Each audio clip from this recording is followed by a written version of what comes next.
Bienvenidos, es un gusto tenerles con nosotros una vez más en este programa para seguir creciendo en la palabra de Dios mediante el repaso de la lección que en este caso corresponde a la lección número 7, el pacto en el Sinaí. Bienvenidos, y saben que la historia del Sinaí y lo que vamos a estudiar durante esta semana lo podemos comparar con una relación de cortejo de parte de Dios con su pueblo. Y dentro de ese cortejo vamos a ver cómo el amor de Dios se extiende aún para nosotros y va a arrojar lecciones muy importantes para que nosotros podamos, al analizarlas, tomar la decisión de responder o corresponder a ese amor y disfrutar en plenitud del maravilloso plan de salvación que ha sido trazado y comprado con precio altísimo, la sangre de Cristo Jesús. Bienvenidos durante este periodo de estudio. Nos van a estar acompañando un hermano conocido y querido de nuestra asociación, Félix, mejor conocido como Tito. El hermano Félix Cortés va a estar con nosotros y es un privilegio gozar de la presencia de él con nosotros. Dios seguramente le va a utilizar, y el pastor Job Alcázar, departamental de nuestra asociación, y también conscientes, confiados en que Dios nos va a acompañar. Quiero compartir con ustedes el bosquejo de lo que será este repaso de la lección. 3 puntos. El primero, cortejo divino. Segundo punto, propuesta de amor. Y vamos a cerrar con el tercero, compromiso de amor. Pero antes de adentrarnos en este maravilloso repaso de la lección, es necesario pedir que el Espíritu Santo sea quien nos guíe, quien ilumine, quien dirige los comentarios aquí, pero también las percepciones allí en casa. Así que les voy a invitar para que juntos inclinemos el rostro y hagamos una oración. Eterno Padre, gracias porque en tu amor te inclinas a nosotros indignos para salvarnos. Gracias porque dejas suficientes ilustraciones para que haya claridad en nuestra mente y nuestro corazón, pero sobre todo para despertar nuestro amor por ti, Señor. Permite que ese milagro, que esa realidad suceda en cada una de nuestras vidas, y en esta mesa de diálogo, al platicar, repasar, leer elementos con respecto a este pacto en el Sinaí, podamos ser guiados por el Espíritu Santo. Gracias porque nos oyes, y estoy convencido de que lo vas a hacer no porque seamos dignos, sino por pedirlo en el nombre de Cristo Jesús. Amén. Bien, estamos listos. En un segundito regresamos para iniciar con nuestro repaso de la lección.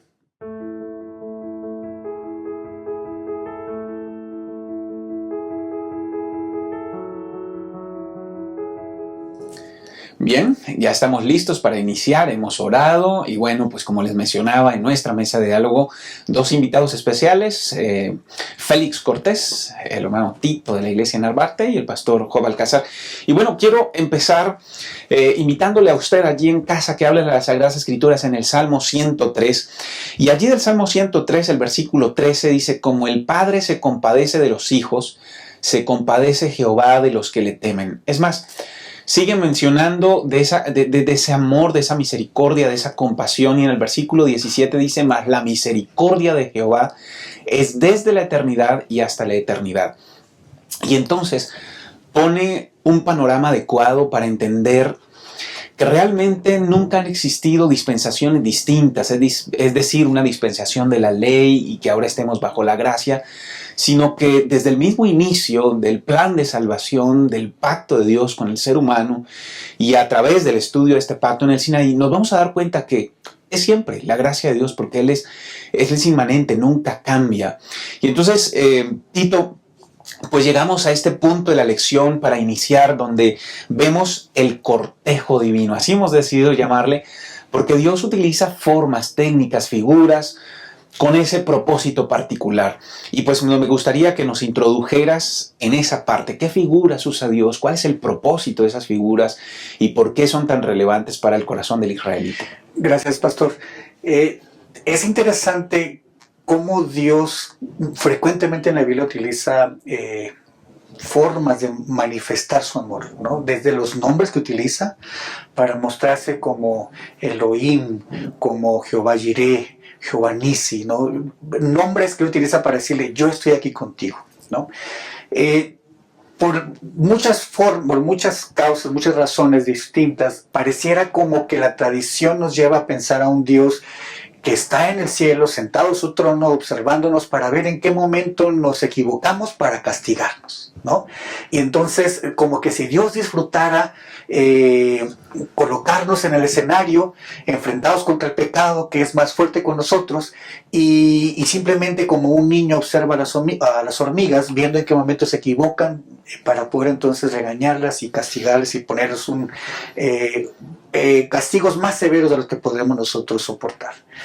Pero la Biblia no muestra esto. La Biblia constante muestra figuras donde Dios se manifiesta un amor tan grande por nosotros que no lo podemos entender de otra manera más que de estas formas, ¿no? Por ejemplo, en el versículo que leyó, el versículo Salmo 103, gracias, lo muestra como un águila que cuida a sus polluelos, a sus aguiluchos.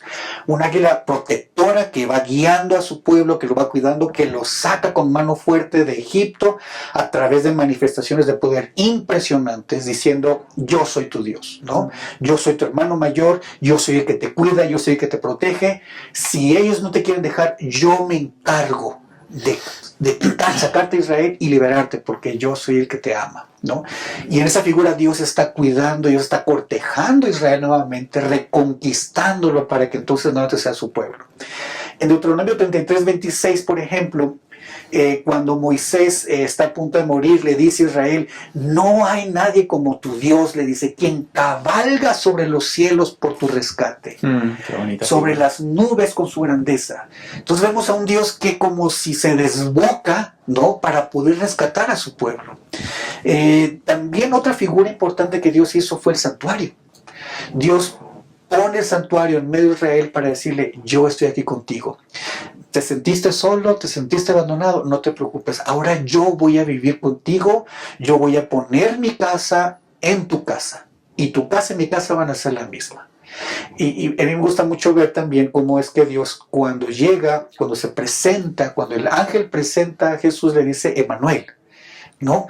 Es el santuario contigo, Dios contigo, ¿no? Entonces, las figuras constantes en el Antiguo y en el Nuevo Testamento constantemente están diciendo Dios cercano, Dios presente. Cuando se le presenta a Moisés, le dice: yo soy el que soy. No soy el que fui, yo soy el que estoy contigo, yo soy el que estoy en tu presente. No solamente construyo tu futuro, pero no me vas a ver allá. No estoy preocupado por tu pasado, porque tu pasado es de pecado, es de esclavitud, es de una situación que tal vez no nos gusta verlo. Yo soy el que trabajo hoy contigo porque quiero que tengas un mejor futuro, ¿no? Pero trabajo en el presente, no estoy preocupado por tu pasado. Entonces, las figuras constantes de Dios para su pueblo son figuras de un amor injusto, ¿no? ¿Por qué? Porque nosotros no hicimos nada para merecerlo.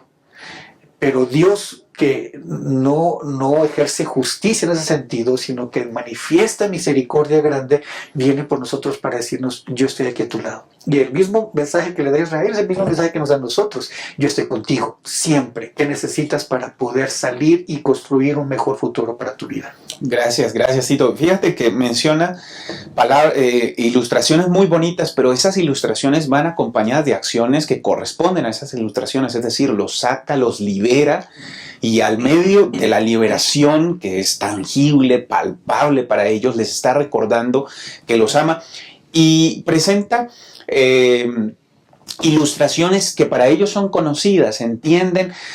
Y me viene a la mente a mí, hablando de ese cortejo divino, Los lenguajes del amor, este librito que hace muchos años atrás salió y que muchos hemos leído, con respecto a hablar, el decirle le amo a la pareja, pero en el lenguaje en que ella lo entienda, es lo que Dios prácticamente está haciendo con los israelitas, Pastor Job. Definitivamente, recordemos que el pueblo de Israel tenía 400 años de esclavitud. Definitivamente en esos 400 años seguramente había una relación dañada. Yo no sé cómo podría haber pensado el pueblo de Israel respecto a Dios, ¿no? ¿Qué estaría pensando de Dios? Estamos aquí esclavos. ¿Y qué podrían pensar de Dios? Y la tendencia humana es lamentablemente actuar y pensar así. Y en realidad lo que estaba pasando es que Dios estaba dando lecciones también ahí, como ya se ha comentado, pero definitivamente lo que Dios hace es impactante, porque Dios acerca al hombre. Y la lectura bíblica de Éxodo 19:4, que nos pone en el contexto de lo que estamos hablando, dice: vosotros visteis lo que hice a los egipcios, y cómo os tomé sobre alas de águilas, y os he traído a mí. sea, es impactante. Y la ilustración que utiliza, ¿no? Del águila. La lección menciona, y el versículo de Deuteronomio que ya se ha mencionado, habla precisamente de eso, ¿no? Que el águila arroja a su polluelo, ¿verdad? Para que vuele. Y si ve que no puede volar, va otra vez a tomarlo, ¿verdad? A rescatarlo y otra vez a protegerlo. Y eso creo que ilustra claramente lo que Dios hace por nosotros y lo que hizo con el pueblo de Israel en su momento. En el medio de la esclavitud, Dios hace esa función de acercarse al humano sin merecerlo y ser paciente con el ser humano, porque definitivamente si no fuera así, estaríamos consumidos, estaríamos destruidos, ¿no? Claro. En ese contexto. Claro. Y yo creo que Dios muestra su gracia con estas referencias para manifestar que Él está dispuesto nuevamente, a pesar de la falla de Israel, a liberarlo. A pesar de la falla de Israel, Dios está permaneciendo cerca del humano, de la humanidad, en este caso de Israel. Y otra ilustración que encontramos ahí es el Deuteronomio 1:31, ¿no? Que dice, como el padre toma de la mano a su hijo para guiarlo y protegerlo en el camino. Así que cada uno de nosotros necesitamos que Dios nos guíe, que Dios nos oriente, nos ubique, nos conduzca, obviamente hoy en día por la presencia del Espíritu Santo, ¿no? Nos proteja para alcanzar madurez, para alcanzar cercanía a Él.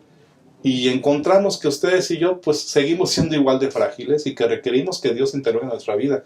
Ojalá, vamos a ver más adelante, que nuestra respuesta sea también positiva a este cortejo que Dios nos está otra vez proponiendo y que le hace al pueblo de Israel también. Así que definitivamente es impactante cómo Dios se acerca al humano en un contexto de esclavitud para ayudarlo, para redimirlo, para guiarlo y para protegerlo. Claro, y en las figuras que él utiliza, el papá, el águila, en esas figuras que Dios utiliza, muestra que lo importante de esta relación, de este cortejo, es una cuestión personal. Es decir, muchos pensamos que Dios saca al pueblo de Israel de la esclavitud para llevarlos a Canaán, pero Éxodo 19:4 dice, los he traído a mí. Es decir, él tiene como objetivo presentar que su propósito es una relación aquí, presente, ahora, que nos va a catapultar para muchas cosas en el futuro, pero depende todo eso de una relación vivificante, y es justamente ese diseño de la salvación, el lenguaje que se utiliza en Éxodo capítulo 6, versículos 6 y 7, por tanto le dirás a los hijos de Israel, yo soy Jehová y yo os sacaré de debajo de las tareas pesadas de Egipto y los liberaré de su servidumbre, los redimiré con brazo extendido, con juicios grandes, los voy a tomar por mi pueblo y seré su Dios. Está saturado en un lenguaje de una relación íntima, yo con ustedes, ustedes conmigo, juntos, caminando, conviviendo, compartiendo, compenetrando. Y entonces nos trae la lección a una cosa muy importante que era parte de las cuestiones del pueblo, ¿no? De esa salvación, del asunto de redimir. ¿Qué lecciones podemos extraer, Tito, para nosotros hoy? Claro, tratando de esbozar el pasado allí en la historia de Israel y del lenguaje que Dios utiliza, pero ¿por qué es tan valioso esto que se utiliza como redención, este plan? Gracias, pastor. Yo creo que Dios sí está interesado en un pueblo, pero más allá que eso está interesado en las personas. Es decir, lo que Dios quiere hacer es restituir a cada persona individualmente, pero también como nación. Entonces, el trabajo de Dios es para poder lograr que... no sé cómo pueden llamarse, ¿verdad? Pero vamos a poner que Benjamín, que Judá, que Manasés, que todos ellos como personas, como individuos, ¿no? Aunque estoy mencionando nombres de tribus, pero quiero suponer que por ahí había una persona que se llamaba así. Esa persona se ha restituido a la imagen de Dios, ¿no? Se ha restituido a la forma como originalmente fue diseñado para que entonces cumpla con un propósito mayor. En Éxodo 19, cuando ya están en el Sinaí, están próximos a recibir los 10 mandamientos, Dios le dice a Israel, a ver, yo quiero que ustedes sean un reino de sacerdotes. Esto no puede ser global, esto puede ser tiene que ser individual, ¿no? sacerdotes individuales, y el sacerdote individual tiene que tener las funciones individuales de un sacerdocio, ¿no? Tiene que cumplir con las métricas de un sacerdocio adecuado. Entonces, lo que Dios quería era que cada una de esas personas que eran esclavos, que tienen una mentalidad de esclavos, que tenían formas y culturas de ser de esclavos de 400 años, donde los abuelos de los abuelos de los abuelos, ¿no?, habían sido esclavos.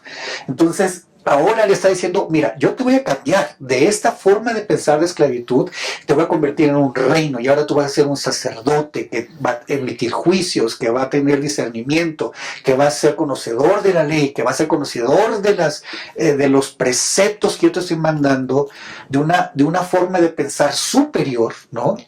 Para que entonces seas un pueblo feliz. Entonces, a mí me llama la atención cómo es que Dios saca a un pueblo esclavo para convertirlo en una nación próspera, con leyes superiores a las de los vecinos, ¿no? Con una forma de pensar y con un estilo de vida mucho más saludable, con una cultura mucho mejor que los que estaban esos vecinos, y incluso de Egipto, ¿no? Que era el reino de faraones y de dioses, ¿no? Ahora Él los pone por encima cultural, salud, en forma de salud, en forma de mental, los busca lo colocar allí. Entonces, no es solamente una redención de un pueblo, sino es una redención individual. Y es lo que Dios quiere hacer con nosotros, ¿no? Dios quiere ponernos, su propósito es trabajar individualmente, no con toda una iglesia, sino individualmente. Y el propósito es de que en eso entonces una iglesia se conforma de la mejor manera. Claro, claro. Y me llama la atención, Pastor Job, que la forma en cómo Dios lo va a lograr no es de una forma usurera, sino legítima, legal, ¿no? Porque entonces Él viene, sí, viene, hay un esclavo y lo quiere formar como un rey, sacerdote, pero ¿cómo lo logro, no? ¿Cuál es el pago? Y está implícito en este lenguaje, Pastor. Sí, bien interesante. Me llama la atención con lo que comentas, Pastor, el Éxodo capítulo 6, del versículo 6 al 8, donde Dios promete liberar a Israel. Dice el 6, yo el Señor os sacaré de debajo de las pesadas cargas de Egipto, libraré de servidumbre y yo redimiré con brazo extendido y con grandes juicios. Os haré mi pueblo y seré vuestro Dios. Y vosotros sabréis que yo soy el Señor vuestro Dios, que os sacó de debajo de las cargas de Egipto. Y el capítulo 15 del mismo Éxodo, versículo 13, ya es el resultado de esa promesa. Dice, en tu bondad condujiste a este pueblo que rescataste, lo llevaste con tu poder a tu santa morada.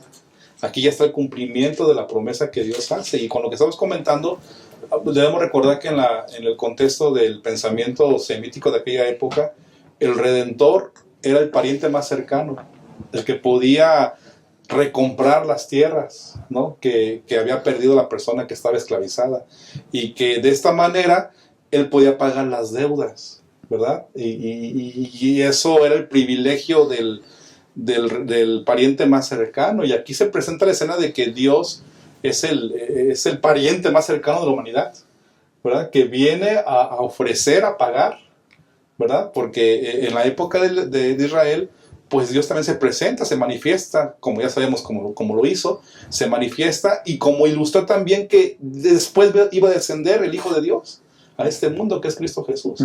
Y es la forma por la cual Dios, como el pariente más cercano, dice la lección, se presenta para redimirnos, se presenta para auxiliarnos y para restaurarnos de lo que teníamos como resultado en la época de Israel por las consecuencias de no obedecer a Dios. Y lo que hoy en día podemos tener los seres humanos actualmente como consecuencia de estar atrapados en el pecado, Dios nos ha ofrecido la libertad, la redención, la liberación a través de Cristo Jesús. Eso es maravilloso. Pastor David, sabes que a mí me impacta mucho, y lo quiero compartir con este concepto que estamos hablando, porque yo tengo un perrito en casa. Bueno, tengo dos, pero cuando tenía uno, una ocasión yo me puse a llorar en la mesa, porque algo muy curioso pasó en mi pensamiento en aquella ocasión.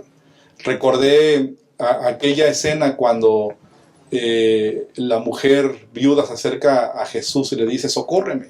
Está en Mateo capítulo 7, el versículo 26. Y dice, respondiendo le dijo, no está bien tomar el pan de los hijos y echarlo a los perrillos, ¿no? Y ella dice, sí, Señor, pero aún los perrillos comen de las migajas que caen de la mesa de sus amos. Y en una ocasión yo estaba en esa escena y vi, y se me cayeron migajas, ¿no? Y vi que mi perrito inmediatamente tomó las sobras. Y el contexto de esta mujer intenta entender que tenga misericordia de Dios, pero Dios va más allá que eso, no nos da las obras. O sea, aunque aquí en este contexto, por lo que dice con la mujer, lo aplica para ella, pero en realidad, aquí con Egipto y con nosotros nos da lo mejor para redimirnos. Sobreabundantemente. Sobreabundantemente, y es maravilloso, sin merecerlo. ¿Verdad? Claro. Sin merecerlo, Él se manifiesta de manera muy impresionante. Así que Dios nos ayude a poder comprender esto. Qué maravillosa ilustración y el lenguaje que Dios usa para cortejar al pueblo de Israel, para cortejarte a ti y a mí. ¿Has pensado en lo que significa que el Dios Todopoderoso se hiciera ser humano para llegar a ser nuestro pariente y legítimamente comprarnos con un precio tan elevado como su sangre? Por eso Juan dice, y aquel verbo fue hecho carne y habitó entre nosotros, porque comprende ese cortejo de amor que, como decía el pastor Job, no es lo que le sobra, sino que da sobreabundantemente. ¿Te dejarías cortejar por Dios para salvación? Ojalá que sí. Quédate con nosotros, en un momentito regresamos para abordar nuestro segundo ítem de este repaso de la lección. No pierdas esto de vista. Cuando se acerque el fin, llegarán momentos difíciles. Los que vivan entonces se volverán egoístas, avaros, fanfarrones, soberbios, calumniadores, rebeldes a sus padres, desagradecidos, sacrílegos, y querrán aparentar una vida piadosa cuya autenticidad quedará desmentida por su conducta. Apártate de esa clase de gente. Pero el Señor dice: rescataré a los que me aman, protegeré a los que confían en mi nombre, los recompensaré con una larga vida y les daré mi salvación. Maranata, el Señor viene.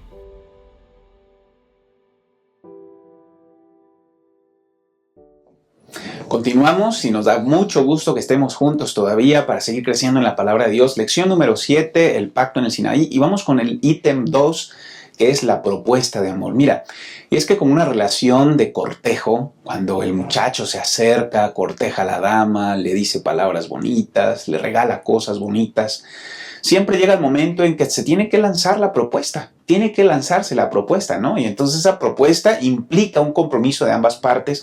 Y es justamente lo que está sucediendo aquí. Este es el cuarto pacto. Está el con Adán, está con Noé y con Abraham.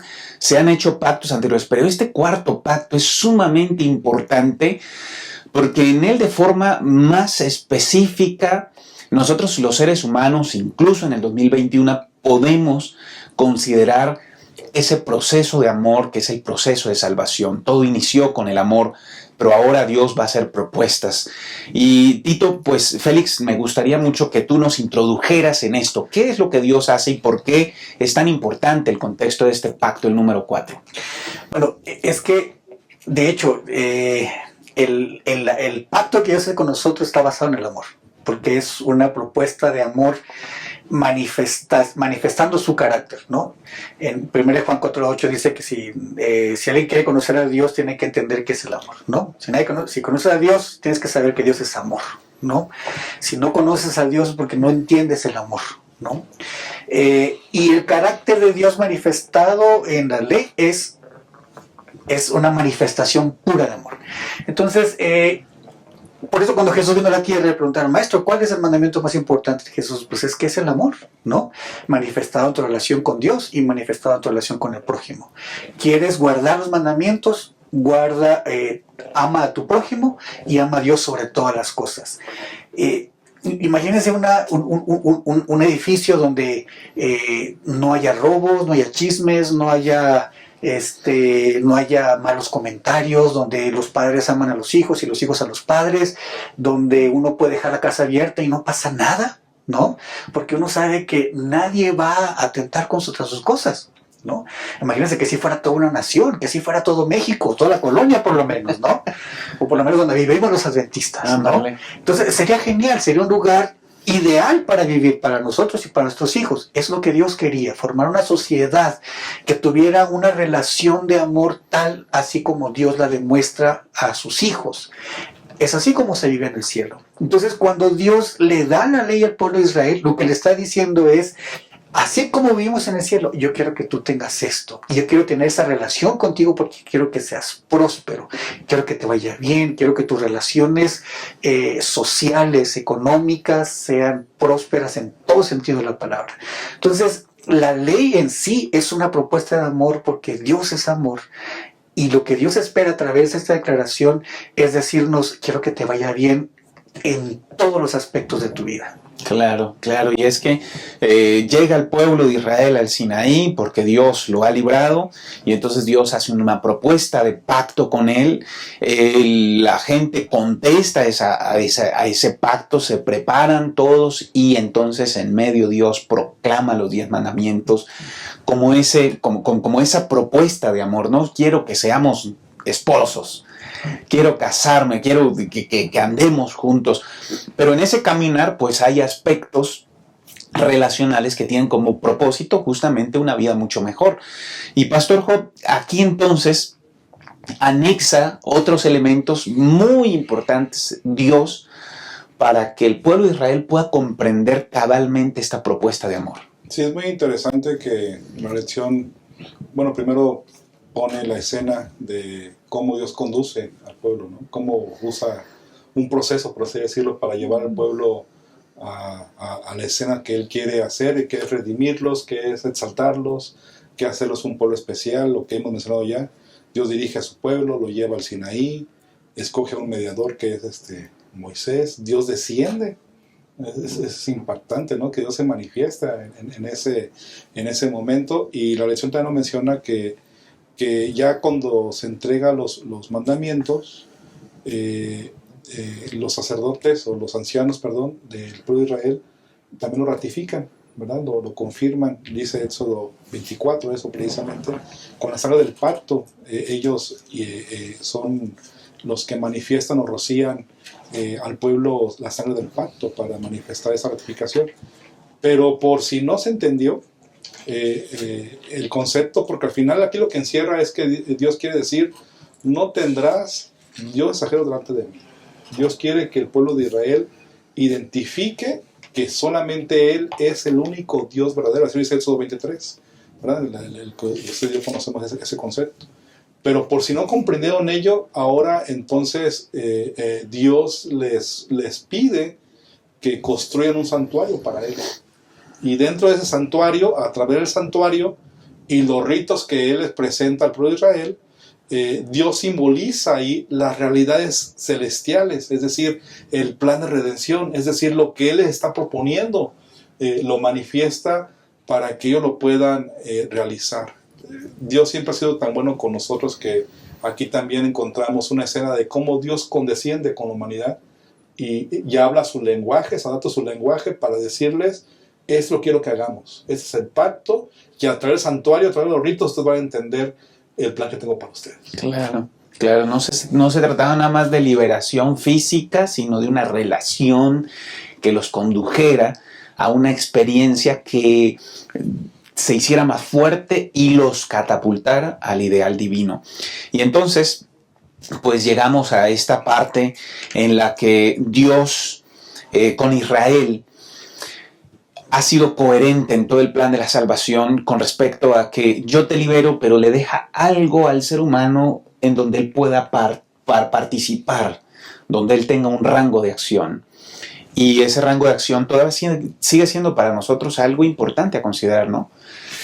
Sí, definitivamente hay una parte que nos toca, ¿no? En una relación, siempre las relaciones son de dos partes, pero la que nos toca es la más sencilla, ¿no? O sea, Dios hizo todo para poder ratificar el pacto, y lo que nosotros nos pide es lo que dice Éxodo 19, 5 y 6. Ahora pues, si dieres oído mi voz y guardaras mi pacto, tú vas a ser mi especial tesoro.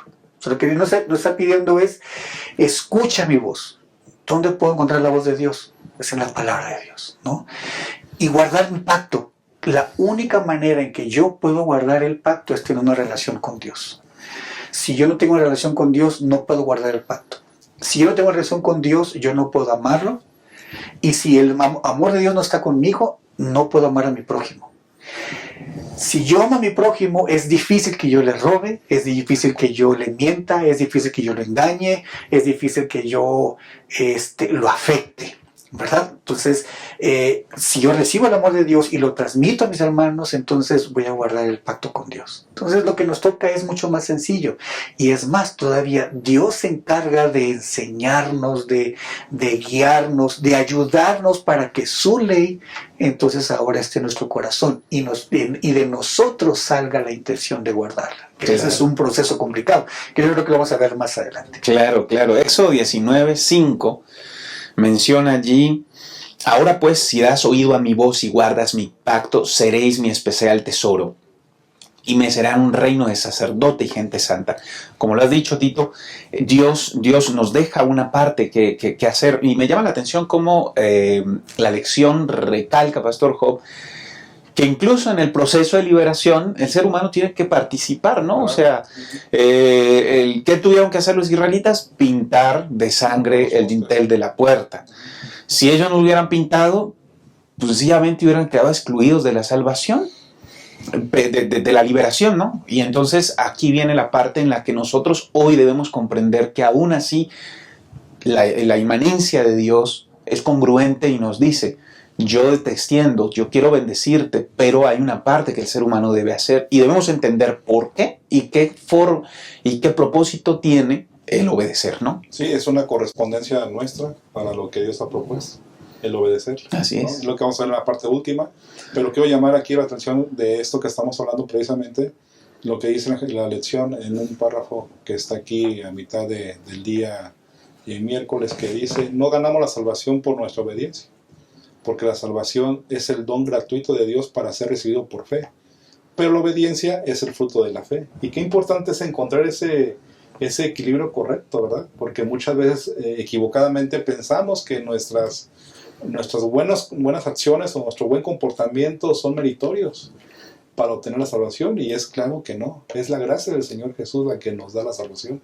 El resultado de eso, cuando yo correspondo a lo que Dios me da, al acercamiento que Él ofrece para como seres humanos, es pues por amor también, Claro. como un resultado de una cercanía, de una comunión con Él. Así que qué importante es que podamos analizar nuestra vida personal y definir si estamos siendo obedientes como resultado de la fe con Dios o la comunión con Él, o estamos siendo obedientes porque pensamos que a través de ello tenemos un mérito o calmamos nuestra conciencia delante de Dios. Uh-huh. Y ese sería un grave error pensar así. Claro. Aquí está la propuesta de Dios, una propuesta de amor, y que le dice al pueblo: miren, ya he hecho todo esto, y en tu lenguaje te lo explico, quiero hacerlos mejor, pero esto depende de una relación. Si ustedes oyen mi voz, me guían. No les está diciendo, les guste o no, van a ser así, van a ser mi especial tesoro, no. Nos deja la oportunidad de responder a esa propuesta. Quédese con nosotros para que veamos cuál es la respuesta que debemos dar y en qué consiste ese compromiso de amor. En un momento regresamos.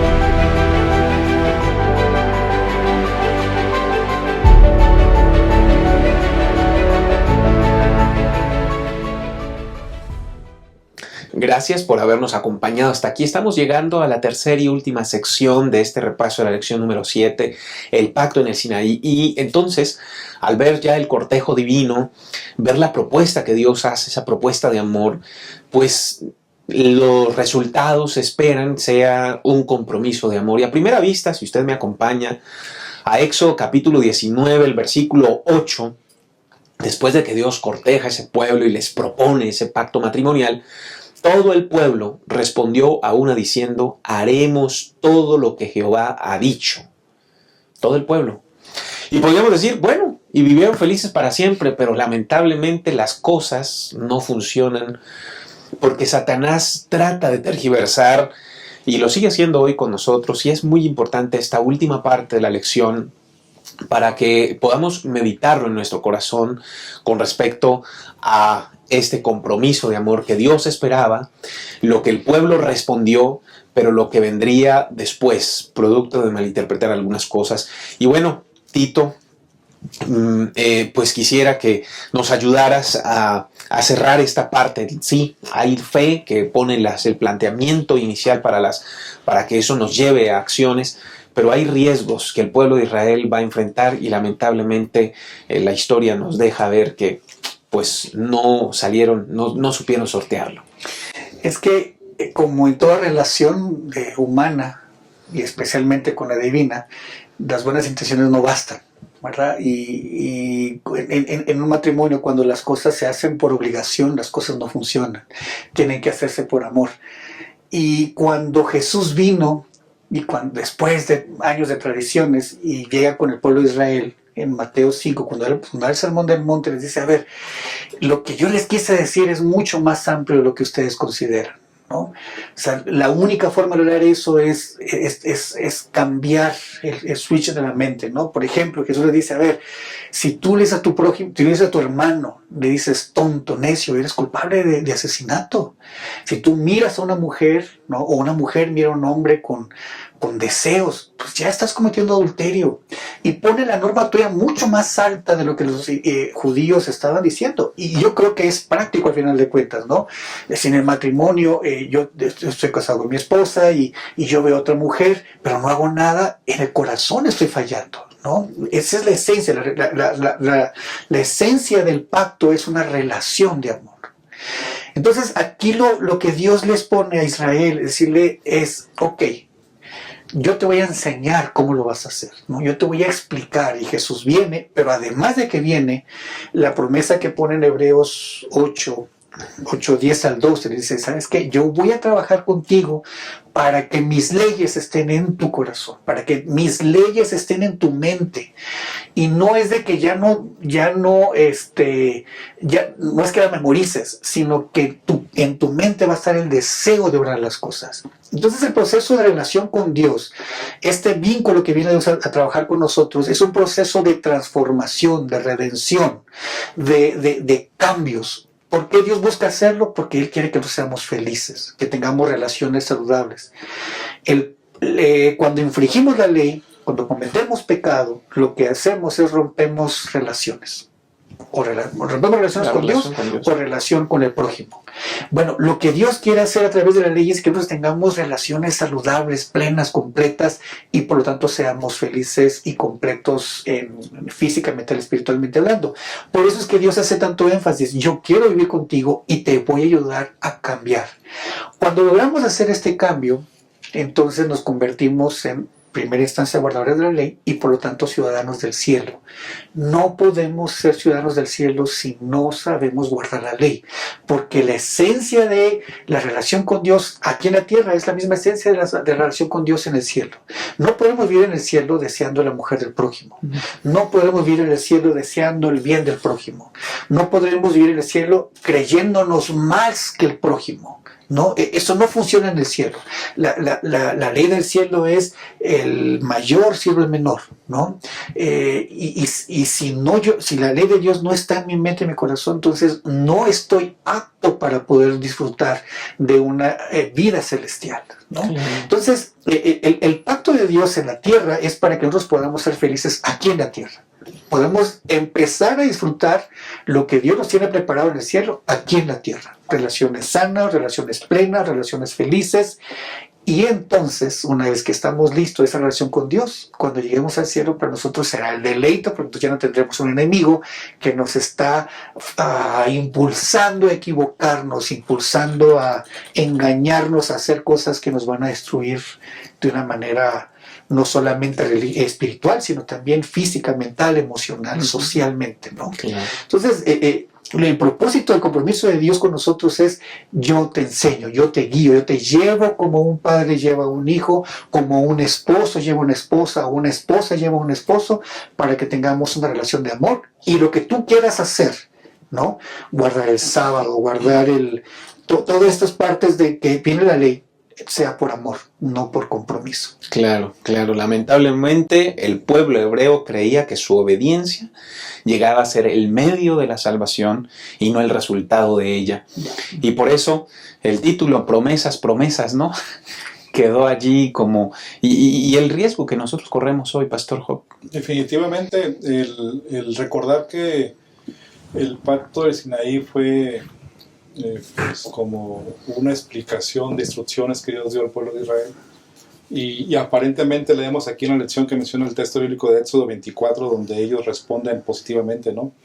Dice, tomó el libro, se refiere a Moisés, 24:7 de Éxodo, tomó el libro del pacto y leyó a oídos del pueblo, y ellos dijeron: haremos todo lo que el Señor ha dicho y obedeceremos.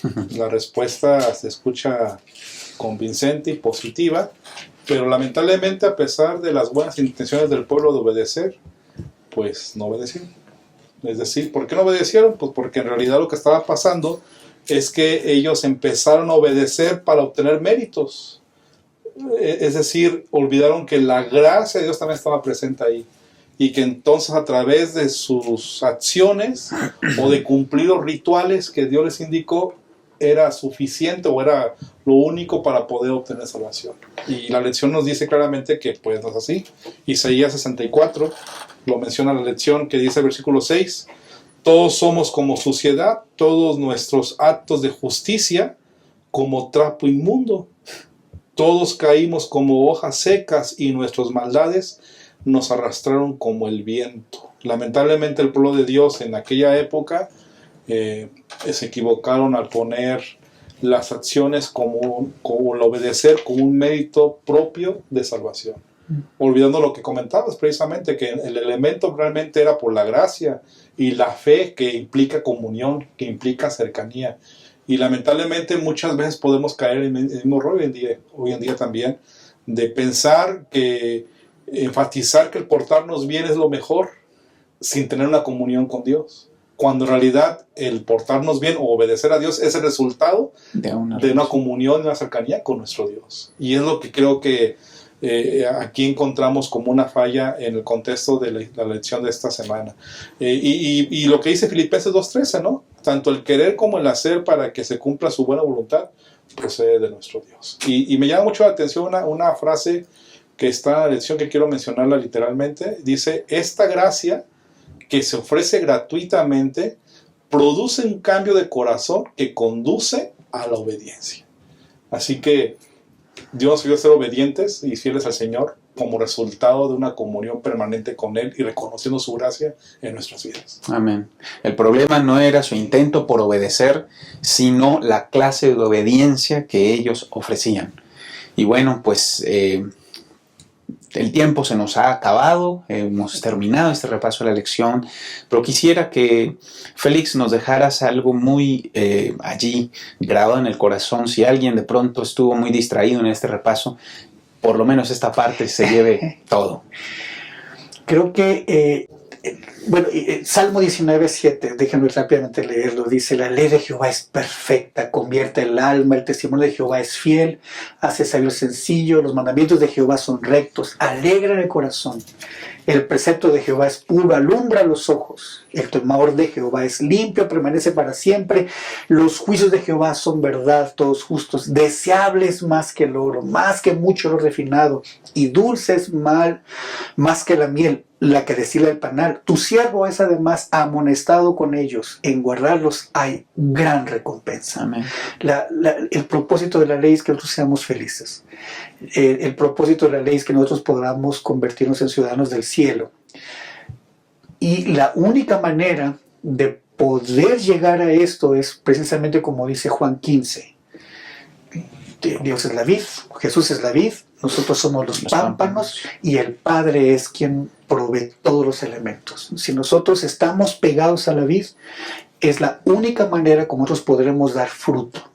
Si nosotros no estamos pegados a la vid, no vamos a poder dar fruto. Y uno de esos frutos, bueno, más bien dicho, la manifestación de la ley en nuestro corazón, son los frutos del Espíritu Santo.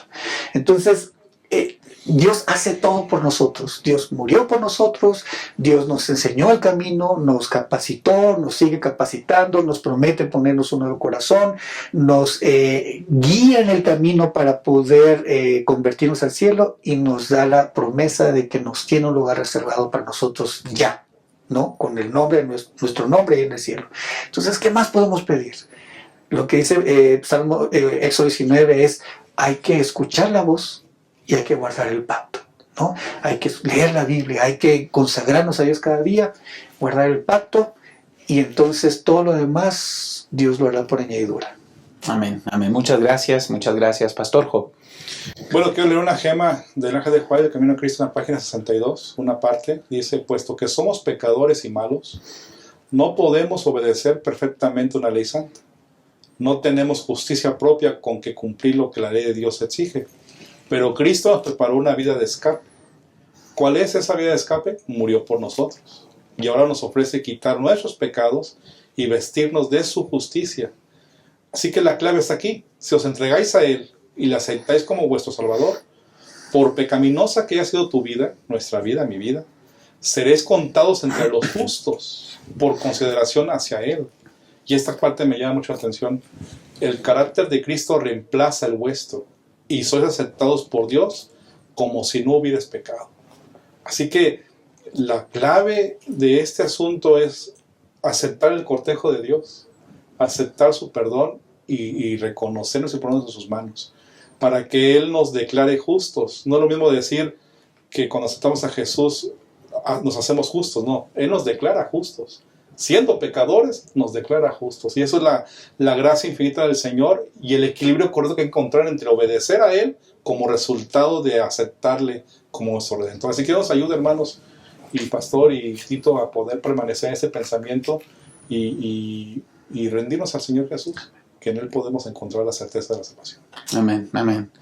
Mira, durante la esclavitud en Egipto, dice Patriarcas y Profetas, muchos israelitas habían perdido el alto grado de conocimiento de la ley de Dios y habían mezclado los preceptos divinos con costumbres, tradiciones paganas, pero Dios los lleva al Sinaí y allí con su propia voz proclama su voz.